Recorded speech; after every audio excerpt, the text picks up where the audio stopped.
চলো না দেখছি। আমি দল ছুট হয়ে গেছি।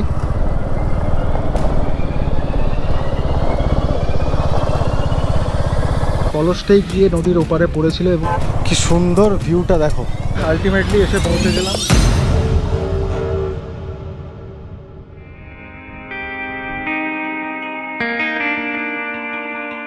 সামনে দেখতে পাচ্ছ দুজন, আর পেছনেও সবাই আছে। আরে দাঁড়াও দাঁড়াও দাঁড়াও, বলছি তোমরা তো থাম্বনেল দেখে বুঝতেই পেরে যাও প্রত্যেকবার যে কোথায় যাচ্ছি। সমস্ত ডিটেলস নিয়ে আসছি, কিন্তু তার আগে তোমাদের যেটা করতে হবে সাবস্ক্রাইবটা করে দিতে হবে। সাবস্ক্রাইবটা করে দাও আর দেখতে থাকো হিপি হিপো দ্য কাপল। সমস্ত ডিটেলস বলছি তোমাদেরকে, চলো।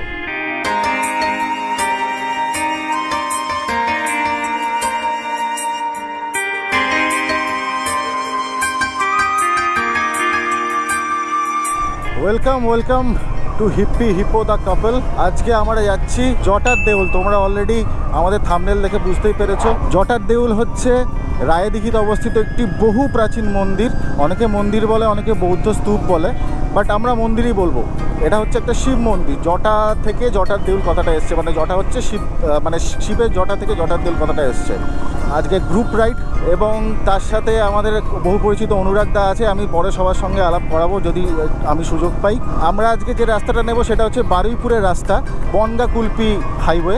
সেই হাইওয়েটা দিয়ে আমরা আজকে যাব, স্টেট হাইওয়ে বেসিক্যালি। আরেকটা রাস্তা আছে যেটা জুলপিয়া হয়ে যায়, জুলপিয়া রাস্তাটায় আমরা যাব না। তো চলো দেখতে দেখতে যাই, কোথা দিয়ে কীভাবে যাচ্ছি না যাচ্ছি সব তোমাদেরকে দেখাবো। সাথে থাকো, সঙ্গে থেকো, দেখতে থেকো হিপি হিপো দ্য কাপল।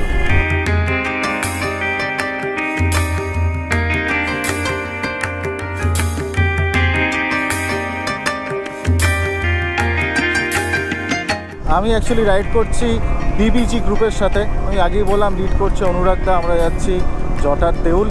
আজকে একটা অন্যরকম এক্সপিরিয়েন্স, পাহাড়ে গেছি, সমুদ্রে গেছি, আজকে একদমই অন্যরকম একটা হিস্টোরিক্যাল জায়গায় যাচ্ছি। আচ্ছা, আমরা ঢুকে পড়লাম বারুইপুরের রাস্তায়। এখান থেকে বারুইপুরের রাস্তা শুরু। এতক্ষণ ধরে আমরা বেশ আরামসে একটা ভালো রাস্তা দিয়ে এলাম। ওটা ছিল ডাবল লেন, এবার হয়ে গেল সিঙ্গেল লেন। আর এবার দেখো রাস্তার কি কন্ডিশন। একটুখানি ধরে চালাতে হবে কারণ রাস্তায় ট্রাফিক আছে। ট্রাফিক বলতে যেটা হয় আর কি, গ্রাম বাংলার ভেতরে যে ট্রাফিকটা থাকে সেটাই। এই মোড়টা থেকে আমরা দেবো ডান দিকে।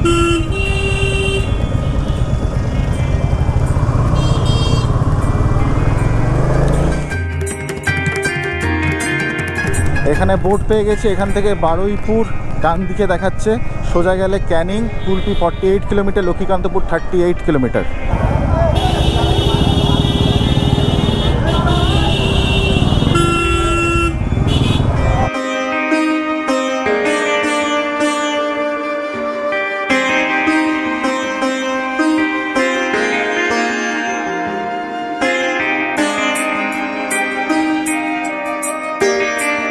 ক্যানিং এখান থেকে 29 কিলোমিটার, কুলপি হচ্ছে 48 কিলোমিটার।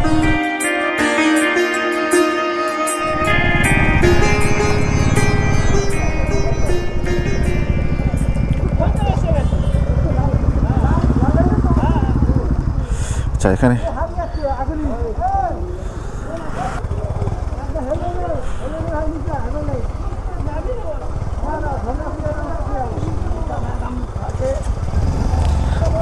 চলো।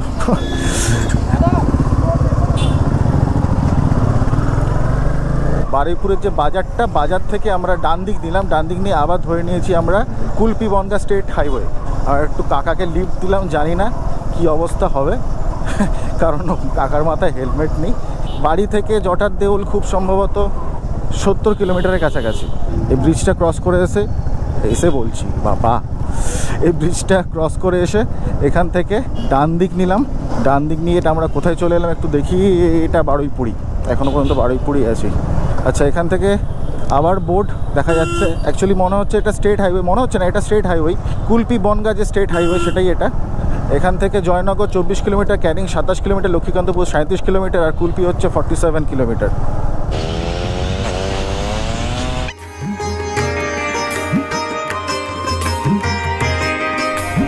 আচ্ছা, এটা হচ্ছে কৃষ্ণমোহন রেলওয়ে স্টেশন। আমরা এই মুহূর্তে পেরোচ্ছি।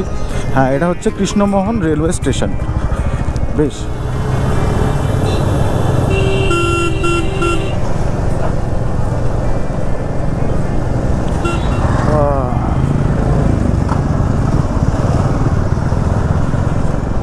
আরে বাপ, সালা যায়ও না, যেতেও দেয় না, গোবর নিয়ে যাচ্ছে। উফ। আমরা এই মুহূর্তে পেরোচ্ছি কুমারহাট। কুমারহাট থেকে আমরা সোজা বেরিয়ে যাব। আজকে আমাদের ডেস্টিনেশন হচ্ছে জটার দেউল। এটা অ্যাকচুয়ালি মণি নদীর মোহনায় অবস্থিত এই জটার দেউলটা। আরও ইতিহাস তোমাদের সাথে শেয়ার করব, লোকেশন তোমাদের সাথে শেয়ার করব, কারণ এই রাস্তাগুলো একটু কনজেস্টেড রাস্তা। একটু পেরিয়ে যাই, পেরিয়ে গিয়ে একটু ফাঁকা হয়ে, যখন ফাঁকা আমরা একটু রাস্তা পাবো সেখানে গিয়ে তোমাদের সাথে আবার এগুলো শেয়ার করতে থাকবো। চলো আমি একটু এগিয়ে যাই, কারণ এইখানে রাস্তাটা এতটা কনজেস্টেড, আগুপিছু হয়ে যাচ্ছি বারবার আমরা। কারণ সামনে দেখতে পাচ্ছ একটা গোবরের গাড়ি যাচ্ছে।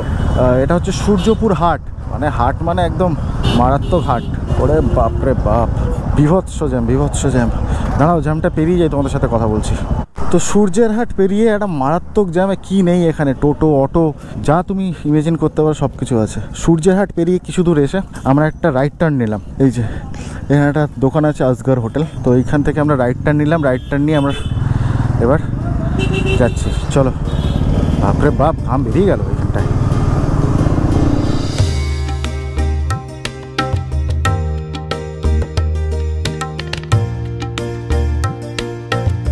এই মুহূর্তে ঘড়িতে বাজে 8:20 আর আমরা পৌঁছে গেলাম গোচরণ। গোচরণ থেকে আমরা যাচ্ছি বাঁদিক। এটা হচ্ছে গোচরণ বাস স্টপ মোড়।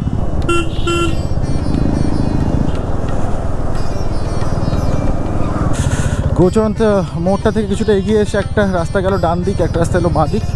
আমরা এলাম ডান দিকে।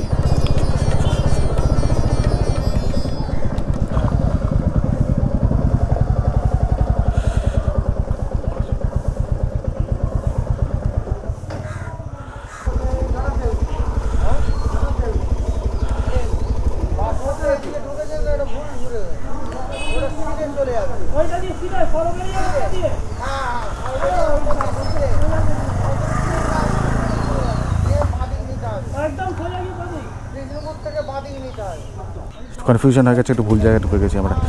চলো আবার ব্যাক করি।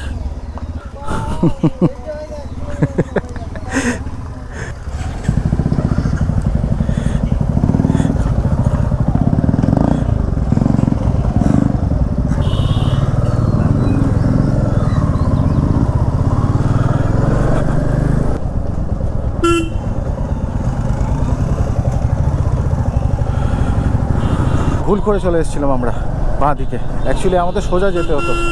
এবার এখান থেকে আমরা বাঁ দিক যাবো। ভাই যাবি তো, জানা রে ভাই।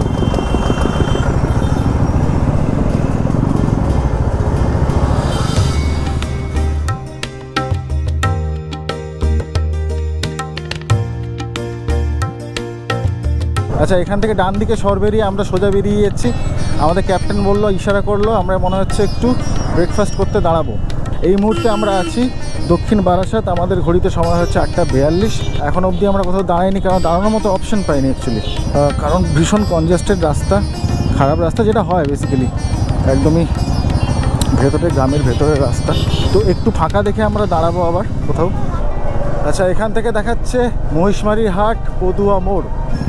এটা হচ্ছে পদুয়া মোড়। পদুয়া মোড় থেকে আমরা রাইট টার্ন নিলাম।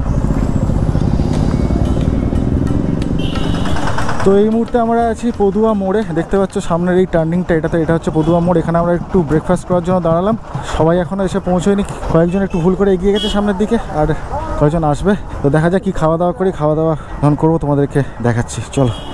আমরা হালকা করে একটু ব্রেকফাস্ট করে নিলাম। ব্রেকফাস্ট করে আবার বেরিয়ে পড়লাম। আমরা নিলাম পেটাই পরোটা, একটা করে ডিম সেদ্ধ। আমি আর অনুরাগদা একসাথে খেলাম। আমাদের বিল হলো 70 টাকার মতো, মানে 35 টাকা করে পার হেড পড়লো। এখান থেকে আর 25 কিলোমিটার মতো রাস্তা বাকি। দেখি যেতে কতক্ষণ সময় লাগে। যদিও 25 কিলোমিটার রাস্তা, তো রাস্তার যে কন্ডিশন দেখতেই পাচ্ছ, প্রচণ্ড পটহোলস আছে, গাড়ি ঘোড়া প্রচণ্ড বেশি। সেই জন্য আমাদের 25 কিলোমিটারটার রাস্তাটাই এখান থেকে দেখালো 1 ঘন্টা। তো আমাদের সমস্ত রকম ছোটোখাটো আপডেট, যেগুলো রিলস করছি, সব কিছু তোমরা আপডেট পেয়ে যাবে আমাদের ইনস্টাগ্রাম হ্যান্ডেলে। ইনস্টাগ্রাম হ্যান্ডেলের নাম হচ্ছে hip_CPL। তো এখন যাচ্ছি আমরা আমাদের গন্তব্য জটা দেউলের দিকে।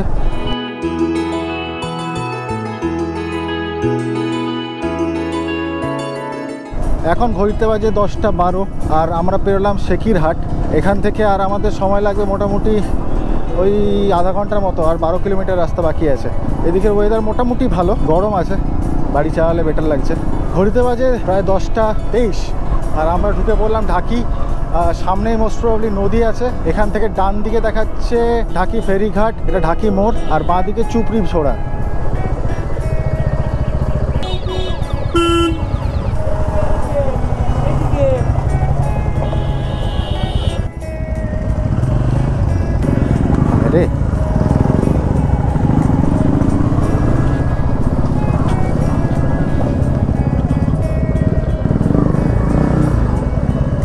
আরে জিজ্ঞাসা করো কাউকে, জিজ্ঞাসা করো কাউকে।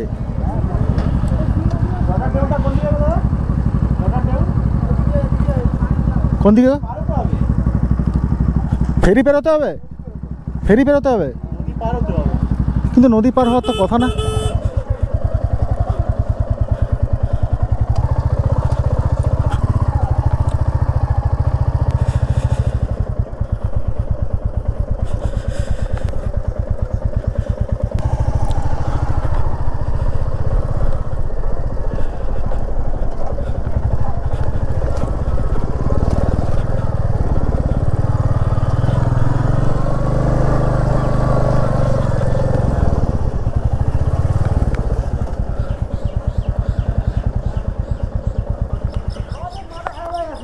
চলো না দেখছি, চলো না দেখছি।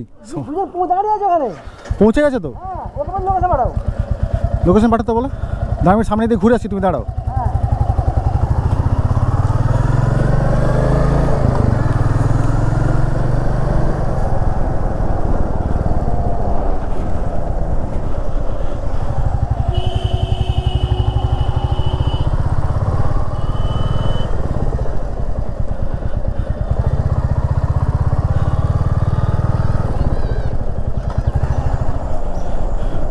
লোকেশন দিয়েছে?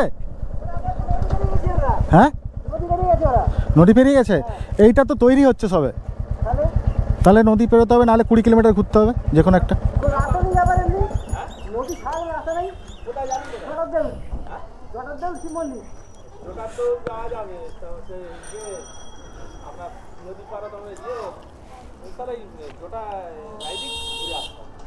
রায়দিঘিতে ঘুরতে হবে, হ্যাঁ।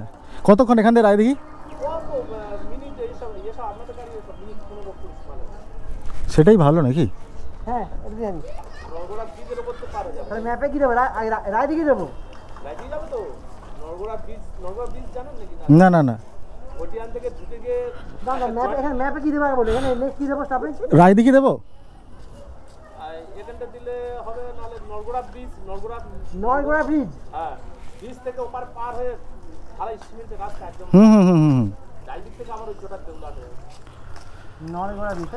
হ্যাঁ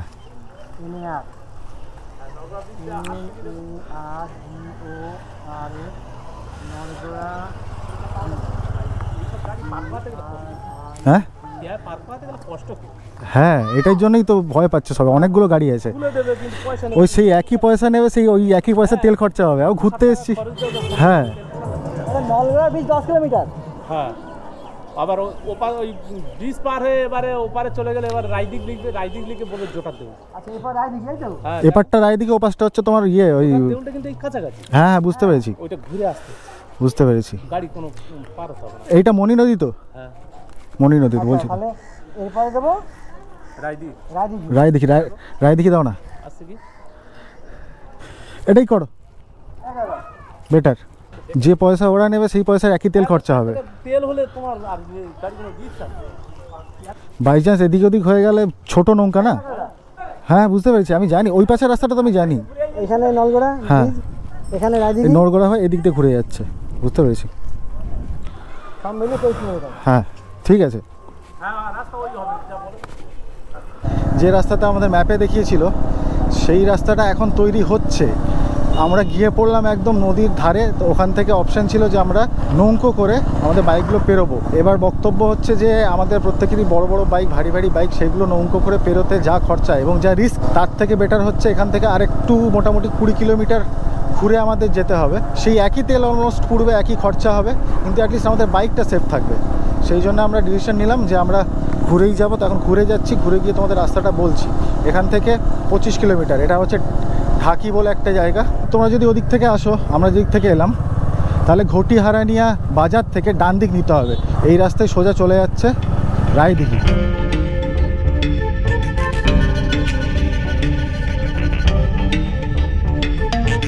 গ্রামের রাস্তার মধ্যে দিয়ে যাচ্ছি, মাঝে মাঝে মেঘলা হচ্ছে, মাঝে মাঝে ছায়া, ঠান্ডা হাওয়া দিচ্ছে, একদম সুপারব লাগছে। ও কি জায়গা! হ্যাঁ, এই এটা কি ব্রিজ যেন, এই ব্রিজটার নামটা কি যেন? তো আমরা পেরোলাম নলগোড়া ব্রিজ, এবার সামনে যাচ্ছি আমরা রায়দিঘি ব্রিজের দিকে।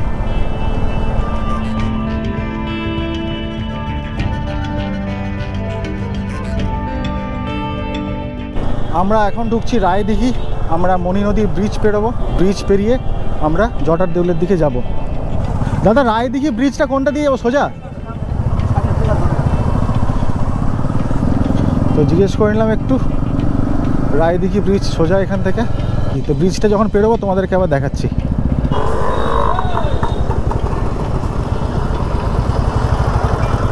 এই হচ্ছে রায়দিঘি বাজার। অনুরাগদা চলো, এদিকে ঢুকলে ঠিকঠাক তো? এদিকে দেখাচ্ছে, জিজ্ঞেস করে নাও না। দাদা রায়দিঘি ব্রিজ কি এদিকে? রায়দিঘি ব্রিজ ওই সোজাটা?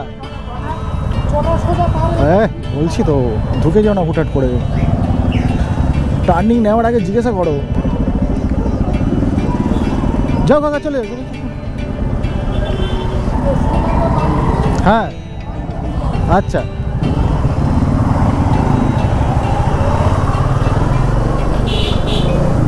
এটা হচ্ছে রায়দিঘি টোটো স্ট্যান্ড। তোমরা যারা ট্রেনে করে আসবে, বারুইপুর থেকে আসতে হবে এই রায়দিঘি। রায়দিঘির ওপরে এই মণি নদীর উপর ব্রিজ, মণি নদীর উপর ব্রিজ পেরিয়ে তোমাদেরকে যেতে হবে জটার দেউল।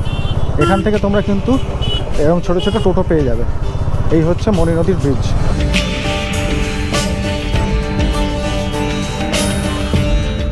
যে নদীটা আমরা ওখানে পেরিয়ে এলাম, সেই নদীটাই এখানে, জাস্ট আমাদেরকে ঘুরে আসতে হলো।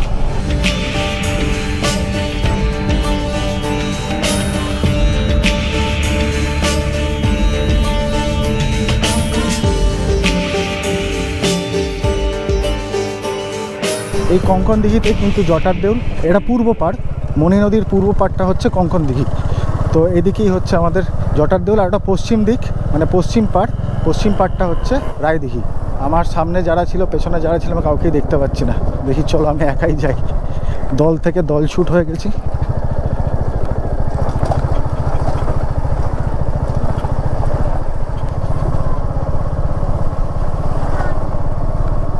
খুব সম্ভবত পৌঁছে যাওয়ার কথা। দেখি জটার দেউল এইদিকে দাদা, জটার মন্দির সোজা কতটা আরো?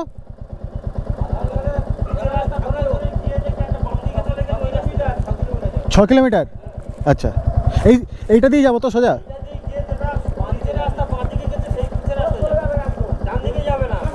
বাঁ দিকেরটা যাবো তো? ঠিক আছে আচ্ছা।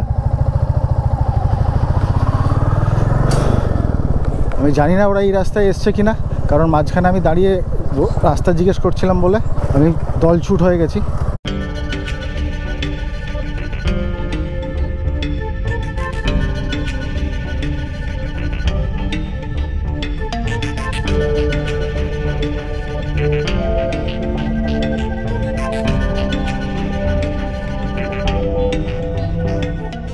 দাদা এইদিকেই জটার দেউল?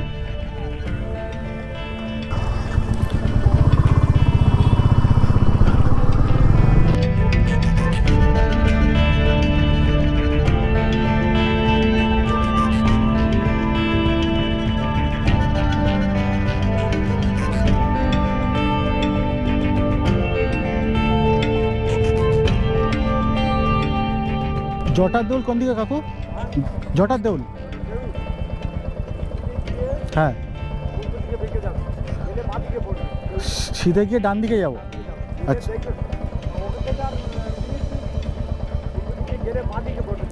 আচ্ছা, মানে এখান থেকে কতটা হবে? 10 মিনিট? আচ্ছা, এখান থেকে সোজা যাব, গিয়ে ডান দিকে একটা রাস্তা যাবে, ওইটা দিয়ে চলে যাব, ওটার বাঁ দিকে পড়বে, তাই তো?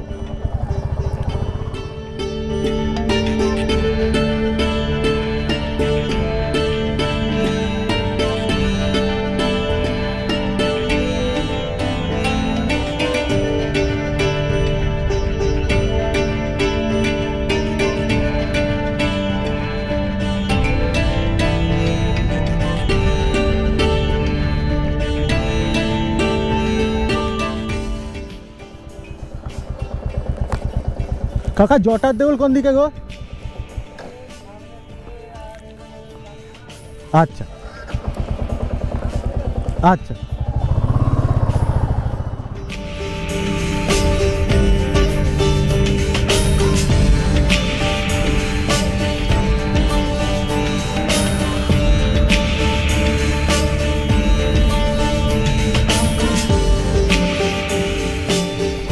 জটার দেউল যাওয়াটা কোনটা? 2 মিনিট।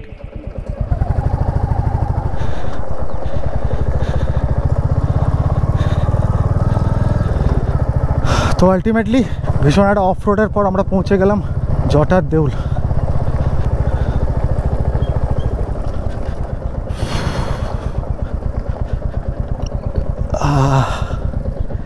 এই যে চলো আগে নামিয়ে একটু ঠান্ডা হই, তারপরে কথা বলছি।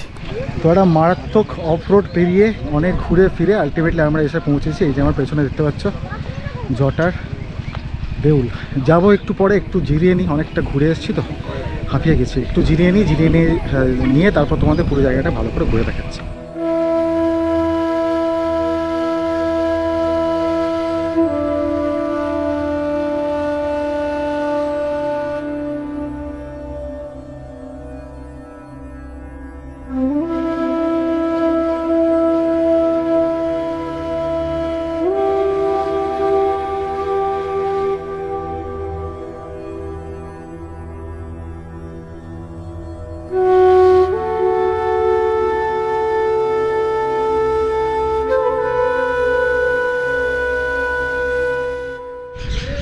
প্রচণ্ড গরম, দেখতেই পাচ্ছ আমি পুরো ঘেমে নিয়ে গেছি। রাস্তা খুব খারাপ ছিল, সব কিছু এক্সপিরিয়েন্স হয়ে গেছে, অফরোড হয়ে গেছে, ভুল রাস্তায় যাওয়া হয়ে গেছে, অ্যাডভেঞ্চারের কোনো কমতি নেই। বাট আলটিমেটলি পৌঁছেছি, একটা জায়গায় বসেছি, সবাই ছবি তুলছে, তো আমি ভাবলাম এই সুযোগে তোমাদের সাথে একটু আমি এখানকার ইতিহাসটা ভাগ করে নিই। মণি নদী, এখানে যে মেন নদীটা আছে, মণি নদীর পূর্ব প্রান্তের নাম হচ্ছে কঙ্কনদিঘি। কঙ্কনদিঘিতে এই দেউলটা অবস্থিত। পশ্চিম প্রান্তের নাম হচ্ছে রায়দিঘি। তো রায়দিঘি থেকে কঙ্কনদিঘিতে মাঝখানে একটা ব্রিজ আছে, সেই ব্রিজটা পেরিয়ে অ্যাকচুয়ালি আমরা এলাম এদিকে। সো এটা হচ্ছে পূর্ব দিক। এই মন্দিরটার নাম হচ্ছে জটার দেউল বলে। জটা মানে হচ্ছে শিবের জটার নাম অনুসারে, আর দেউল মানে হচ্ছে খাড়াই মন্দির, সোজা লম্বা উঠে যাচ্ছে খাড়াই। তো এই টাইপের মন্দিরকে বলে দেউল। এইখানে 2রা বৈশাখ মেলা উদযাপন হয়, যে মেলার মূল আকর্ষণ হলো ঘোড়ার দৌড়। এই মন্দিরটি আবিষ্কার হয়েছিল 1860 খ্রিস্টাব্দে মণি নদীর অববাহিকা বলতে পারো বা খাত বলতে পারো, সেখান থেকে। আর্কিওলজিক্যাল সার্ভের যে গবেষণা, সেখান থেকে পাওয়া যায় যে 975 খ্রিস্টাব্দে বিক্রমপুরের চন্দ্রবংশের রাজা জয়চন্দ্রের সময় নাকি দেউলটা তৈরি হয়েছিল। যদিও এই দেউলের যে দরজাটা সেটা কিন্তু পূর্বমুখী, আর পূর্বমুখী দরজা সাধারণত হয় বৌদ্ধ বিহারে। অনেকে আবার একে বৌদ্ধ স্তূপও বলে, সেটা নিয়ে একটা কন্ট্রোভার্সি আছে যে এটা হয়তো বৌদ্ধ স্তূপ ছিল, কারণ চন্দ্রবংশের রাজার অনেকেই কিন্তু বৌদ্ধ ধর্মাবলম্বী ছিলেন। তো সেখান থেকে বলা হয় যে এটা বৌদ্ধ স্তূপের আকার আছে, বলে অনেকে যে এটা শিবের মন্দির হিসেবেই তৈরি হয়েছে। তো সেইটার অ্যাকচুয়ালি কোনো প্রমাণ নেই, বাট পরবর্তীকালে এটাকে শিবের মন্দির হিসেবেই কিন্তু সবাই দেখেছে। এখানে একটা গ্রাম আছে, গ্রামটার নাম হচ্ছে সোনাটিগড়া। এই সোনাটিগড়া গ্রামটার একটা ইতিহাস আছে, সেইটা তোমাদের সাথে একটু শেয়ার করি। প্রায় 165 বছর আগে, 1867 থেকে 1882 খ্রিস্টাব্দে এই সময় এখানে কালেক্টর সাহেব ছিলেন স্মিথ সাহেব। তো এই যে দেউলটা, এই দেউলের একদম টপ মানে একদম মাথার উপরে একটা সোনার কলস ছিল। তো যথারীতি যেটা হয়, ইংরেজরা আমাদের প্রত্যেকটা জিনিস নিয়ে গেছে, তো এই জিনিসটাকে নিয়ে যাওয়ার জন্য কি হয়, এখান থেকে কামান ছোড়ে। কামান ছোড়ার ফলে অনেকে বলে যে পুরো কলসটাই গিয়ে নদীর ওপারে পড়েছিল, এবং সেখান থেকেই ওই সোনাটিগড়া কথাটা এসছে। যেখানে গিয়ে পড়েছিল সেখানে গ্রামটা তৈরি হয়, সেটার নাম হচ্ছে সোনাটিগড়া। আবার অনেকে বলেন যে কলসে খানিকটা ওনারা নিয়ে চলে গেছিলেন, কিছুটা সোনা ওই জায়গাটায় পড়েছিল, সেই জন্য সোনা ঠিকরে পড়েছিল, তাই সোনাটিগড়া নামটা কিন্তু এসছে। এটার যে গঠনশৈলীটা তোমাদের সাথে একটু শেয়ার করি। 100 ফুটের কাছাকাছি, প্রায় 93 থেকে 100 ফুটের মতো লম্বা। এটা যে পরিধিটা আছে সেটা প্রায় 35 ফুট, এবং ভেতরে 5টা প্রকোষ্ঠ আছে। ভেতরে 5টা প্রকোষ্ঠ, তার মাঝখানে দেবতা গৃহ। ভেতরের যে দেবতা গৃহ সেটার নাম হচ্ছে বিমান, মানে মেন যে অংশটা সেটাকে আমরা বলছি বিমান। তারপরের যে অংশটা যেখানে ভক্তরা বসে পূজা অর্চনা করবে সেই জায়গাটার নাম হচ্ছে জগমোহন। তার বাইরের যে অংশটা সেই জায়গাটার নাম হচ্ছে নাট মন্দির। 3.5 ফুটের কাছাকাছি চওড়া, আর 16 ফিটের কাছাকাছি এর যে প্রবেশ পথটা মানে দরজাটা, সেটা উচ্চতা। কেন এই মন্দিরটা এতটা ইম্পর্টেন্ট সেটা এবার বলি। শুধু এখানেই নয়, পশ্চিমবঙ্গের বিভিন্ন জায়গায় কিন্তু এই মন্দিরের অনুরূপ মন্দির আরও আছে। যেমন ধরো সিদ্ধেশ্বর মন্দির, যেটা বহুলারা বাঁকুড়াতে আছে, দেউলঘাটা সূর্য মন্দির, সেটাও পুরুলিয়াতে।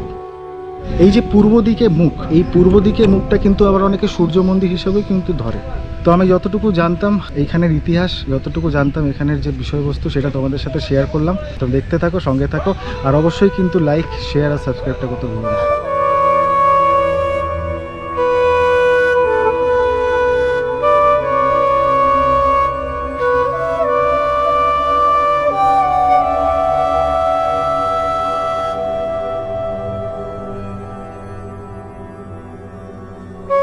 কত হাজার বছরের পুরনো ইট, এখানকার ইট আমি যেটুকু জেনেছি, এখানকার যে মাটি, পলি মাটি, তার সঙ্গে চুন, সুরকি, এইগুলো মিশিয়ে একটা টাইপের গাছের আঠা, সেই সব মিশিয়ে কিন্তু এটা তৈরি, এখনও পর্যন্ত স্ট্রং আছে। আমাদের ইট, কাঠ, পাথরের, সিমেন্টের যে স্ট্রাকচার কয়েকদিন পরে ঝুরঝুরে খুলে পড়ে, কিন্তু এই হাজার হাজার বছরের ইতিহাস এখনও পর্যন্ত ইনট্যাক্ট। ছোটো ছোটো সরু সরু ইট, ভাবতে পারছো ইতিহাস।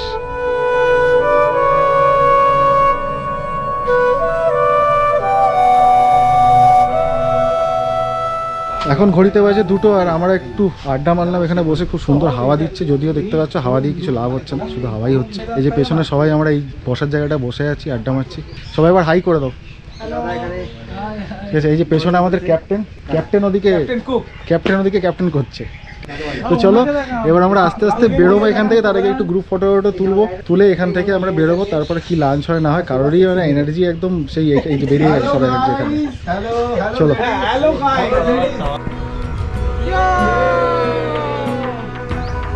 আমরা বেরিয়ে পড়লাম জটার দেউল থেকে। এখানে পুরো দেখতেই পাচ্ছ সামনে ভীষণ অফরোড। এবার আমরা যাব রায়দিঘির দিকে। রায়দিঘিতে গিয়ে কিছু খাওয়া দাওয়া করবো, খাওয়া দাওয়া করে ওখানে ব্যাক টু কলকাতা। তোমরা তো তখন রাস্তাটা দেখো কীরকম রাস্তায় আমরা এসেছি, তখন কিছুটা দেখিয়েছি, এখন কিছুটা দেখো।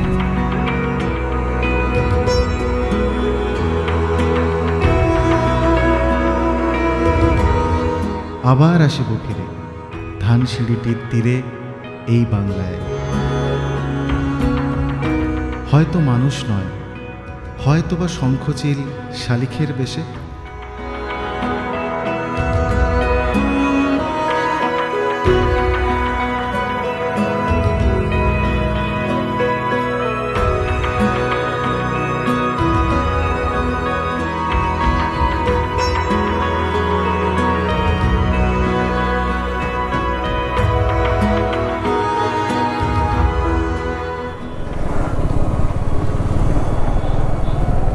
আবার পেরোচ্ছি সেই মণি নদীর ব্রিজ, রায়দিঘি ব্রিজ। দেখতে পাচ্ছ বাঁ দিকে কত নৌকা রাখা আছে, এই দিকের দিকে পুরো নৌকা রাখা। এই হচ্ছে মণি নদী, ওদিকটা হচ্ছে রায়দিঘি, এদিকটা হচ্ছে কঙ্কনদিঘি। হয়তো ভোরের কাক হয়ে এই কার্তিকের নবান্নের দেশে কুয়াশার বুকে ভেসে একদিন আসিব এই কাঁঠাল ছায়ায়। ওই ক্যামেরাটা অন করলাম তোমাদেরকে এই রাস্তাটা দেখাবো বলে। খুব সুন্দর রাস্তাটা, দুই দিকে বড় বড় গাছ, মাঝখান দিয়ে সরু রাস্তা গেছে। এই সময় বাজে ঘড়িতে 3টে এবং রোদ পড়ে এসছে, ঠান্ডা ঠান্ডা হাওয়া দিচ্ছে, দারুণ লাগছে রাইড করতে। একসাথে সবাই যাচ্ছি, আমাদের লিড করছে ওই যে একদম সামনে অনুরাগদা, দারুণ এক্সপিরিয়েন্স। দেখো এই যে আমরা নর্থ বেঙ্গল যাই যখন NH-34 দিয়ে, রাস্তা বড়, 3 লেন রাস্তা, বড় রাস্তা থাকে, তবুও যখন গাড়ি চালাই না অসম্ভব রকম একটা সমস্যা হয়। এখানে দেখো এত ছোট রাস্তা, তাও আমরা কিন্তু মোটামুটি 50-60 ক্রুজ করছি গাড়ি। হর্ন দিলে লোকজন সরে যাচ্ছে, বুঝছে যে এরা বাইরের থেকে এসছে, এরা দূরে যাবে, তো এদেরকে রাস্তা ছেড়ে দিই। গাড়িরা রাস্তা ছেড়ে দিচ্ছে, বাইকরা রাস্তা ছেড়ে দিচ্ছে, প্রত্যেকেই তাই করছে। যে হয়তো রাস্তা ক্রস করতে যাচ্ছে সে দেখে দাঁড়িয়ে যাচ্ছে, আমরা হর্ন মারলে সেটা শুনছে। মানে প্রত্যেকটা জিনিসই এখানকার লোকজন ডিসিপ্লিন। ধর্ম নিয়ে বলছি না আমি, মানুষের মানসিকতা নিয়ে বলছি। সেই একই ধরনের মানুষ তো এখানেও আছে। সমস্যাটা হচ্ছে যে মানসিকতা। অনেকে বলবে না ওখানকার যে ধর্মের মানুষরা থাকে তারাই বোধহয় এরকম, কিন্তু না, ধর্ম অ্যাকচুয়ালি এখানে একদমই ধর্মের বিষয়টা নয়, মানুষের মানসিকতাটা কি সেটা ইম্পর্টেন্ট। এখানেও একই ধর্মাবলম্বী ধর্মাবলম্বী মানুষ এখানেও আছে, কিন্তু এখানকার লোকজন অ্যাটলিস্ট বুঝছে যে এরা বাইরে থেকে এসছে, এরা রাইড করছে, বাইরে থেকে এসছে। সামনে যে ইয়েটা যাচ্ছে, ট্রেকারটা যাচ্ছে, ও কিন্তু রাস্তা ছেড়ে দিচ্ছে আমাদের, হর্ন দিলেই রাস্তা ছেড়ে দিচ্ছে। তো জানি না কালিয়াচক, বেলডাঙ্গা, এই পুরো রাস্তাটার লোকজনের কি ইগো, এরা কেউ রাস্তা ছাড়তে চায় না। এখন বাজে ঘড়িতে 3:40 আর আমরা ক্রস করছি দক্ষিণ বারাসাত। খাওয়া দাওয়া কোথায় হবে এখন আমি জানি না, কারণ আমরা যে যে জায়গাগুলোতে খাওয়ার দোকানটা পাচ্ছি, যেমন এই জায়গাটা, এবার এই জায়গাটায় বাইক রেখে দাঁড়ানোটা মুশকিল, কারণ এতগুলো বাইক এত ছোট রাস্তার উপর রাখাটা ভীষণ মুশকিল। আমরা কোনো একটা আউটস্কার্টে একটা দোকান পাচ্ছি না যেখানে খেতে দাঁড়াবো।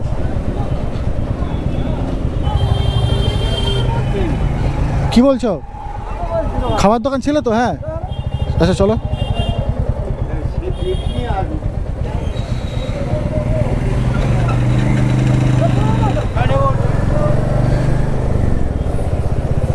এই তো ফাইন খাবার।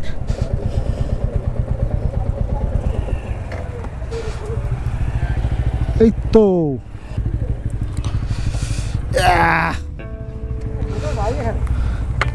হ্যাঁ, তো আমরা খাওয়া দাওয়া করে বেরোলাম। আমরা খেতে ঢুকেছিলাম মোটামুটি 4টের সময়, এখন ঘড়িতে বাজে 5:10। 1 ঘন্টা মোটামুটি আমরা এখানে সময় কাটিয়ে দিলাম আড্ডা মারতে মারতে, গল্প করতে করতে, ইয়ার্কি ফাজলামি সব কিছু। আমরা এবার সোজা গিয়ে দাঁড়াবো একদম পাটুলির ওখানে, মানে আমি যেখান থেকে টার্নিং নেব। আমাদের টোটাল বিল হলো, মানে 4টে চাউমিন ছিল, কোল্ড ড্রিঙ্কস, মানে মশালা কোল্ড ড্রিঙ্কস, লেমনেড সব কিছু ছিল, দুজনের চিকেন ভাত ছিল, সব কিছু নিয়ে আমাদের বিল হয়েছিল 785 টাকা। খুব একটা বেশি না, সস্তা। এবং মশালা কোলা যেটা, সেটা যে অ্যামাউন্টে দেওয়া ছিল, মানে যে কোয়ান্টিটিটা ছিল এবং যে কোয়ালিটিটা ছিল, সেটা খুবই ভালো। মানে 30 টাকায় অতটা দিয়েছিল, খুবই ভালো। 80 টাকায় যে চাউমিনটা দিয়েছিল সেটা যথেষ্ট পরিমাণ, এবং তোমরা জানোই আমি চাউমিন খেতে ভীষণ ভালোবাসি, তো স্বাদ অনুযায়ী বেশ ভালো লেগেছে। তো এখন সোজা আমরা যাচ্ছি বারুইপুরের দিকে। বারুইপুর থেকে তারপর আমরা আবার আমাদের ওদিকে রাস্তা ধরবো।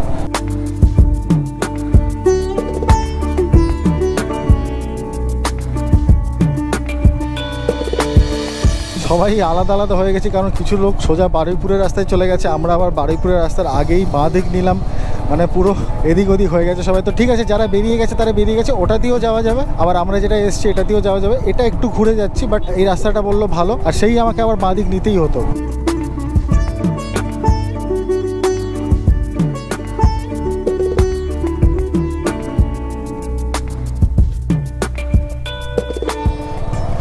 রাস্তাটা তো খুব সুন্দর, ওয়াও। বিকেলবেলা ঠান্ডা হাওয়া দিচ্ছে জায়গাটাতে, আর একটা গ্রামের ভেতরের রাস্তা, একদম পরিষ্কার রাস্তা, চকচকে রাস্তা। ও দারুণ, দুদিকে পুরো সবুজ, পুরো সবুজ।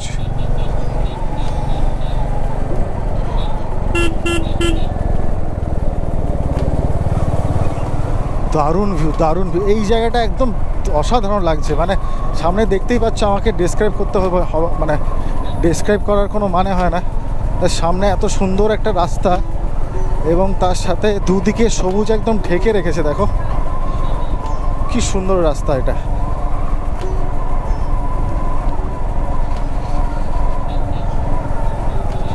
দুদিক থেকে মনে হচ্ছে সবুজটা চেপে আসছে রাস্তার উপরে। অসাধারণ অসাধারণ রাস্তা এটা।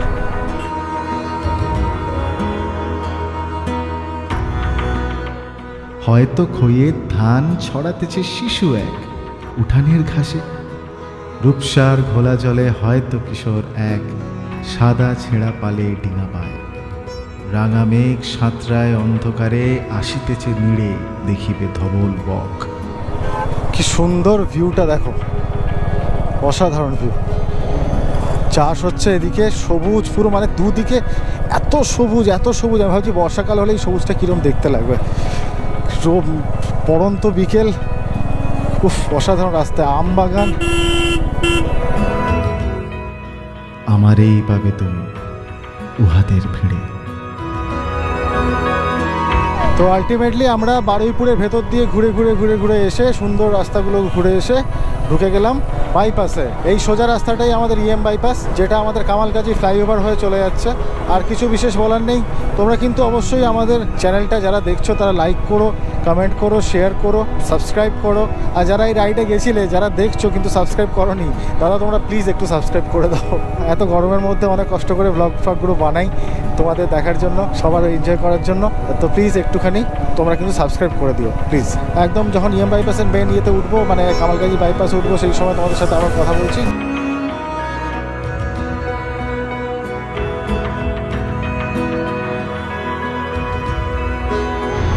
তো আমরা আলটিমেটলি এসে পৌঁছে গেলাম আমাদের চেনা পরিচিত এই কামালগাজী বাইপাস বা ইএম বাইপাস যেটা বলতে পারো। সবাই এখানে দাঁড়িয়ে আছি, চাটা খাচ্ছি। তো আজকের মতো ব্লগটা আমি এখানেই শেষ করছি। বলো আজকে যা রাইড হলো ফাটাফাটি। আমাদের কিলোমিটার একদম অল্প, 1 কিলোমিটার রুবি থেকে, কিন্তু 1 কিলোমিটার মনে হলো না ভুলে, মানে এ পর্যন্ত মনে হলো বোথ সাইড মিলিয়ে হয়তো 400 মিটার। এবং আমাদের 8টা ফ্যামিলির দারুণ এনজয়মেন্ট। ফাটাফাটি আবার হবে। তো আজকের ব্লগটা এখানেই শেষ করছি। কেমন লাগলো কিন্তু অবশ্যই কমেন্ট করে জানাতে ভুলো না। আর সঙ্গে থাকো, দেখতে থাকো হিপি হিপো দা কাপল। নিয়ে আসছি আরও নতুন নতুন অ্যাডভেঞ্চার, নতুন নতুন জায়গা। তো সাথে থাকো, দেখতে থাকো Hippie Hippo the couple. Thank you.